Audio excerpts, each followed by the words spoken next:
Hello అందరికీ. ఈరోజు recipe basic comforting food మనందరి ఇంట్లో compulsory at least once in a week కూడా చేసుకుంటాం కదా. సో టమాటా పప్పు. So let's get into the recipe. First టమాటా పప్పుకి కందిపప్పు నేను ఒక కప్ తీసుకుంటున్నాను. సో ఇది 3 టైమ్స్ అన్నా కంప్లీట్గా వాష్ చేసుకోవాలి. అండ్ మనం ఎంత పప్పు తీసుకున్నామో ఇంటూ 3 టైమ్స్ వాటర్ పోయాలన్నమాట. సో అదే కప్తోని నేను మెజర్మెంట్స్ 3 టైమ్స్ వాటర్ పోస్తున్నాను. అండ్ పప్పు ఎప్పుడైనా సరే మనం ఉడకబెట్టే ముందు నానబెట్టుకోవాలి. అట్లీస్ట్ ఒక 15 మినిట్స్ నానబెట్టుకుంటే సరిపోతుంది.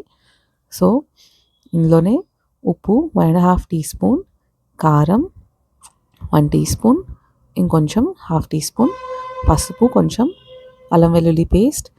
ఇక్కడ వెల్లిపాయలు కూడా వేసుకోవచ్చు, బట్ నేనైతే అల్లం వెల్లుల్లి పేస్ట్ ప్రిఫర్ చేస్తాను.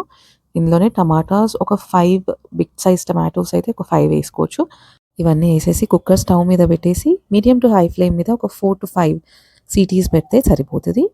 ఇప్పుడు ఇంకో చిన్న దాంట్లో పోపు వేసేసుకుందాం అనమాట. సో దాంట్లో ఆయిల్, జీలకర్ర, ఆవాలు, ఎండుమిర్చి అండ్ కరివేపాకు.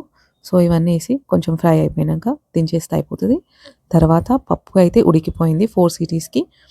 సో ఇక్కడ చింతపండు వేస్తున్నాను, అది ఆప్షనల్. మీకు కొంచెం పులుపు కావాలంటే వేసుకోవచ్చు, లేకపోతే అవాయిడ్ చేయండి. టమాటోస్ ఎక్కువ ఉంటే అదే సరిపోతుంది పులుపు.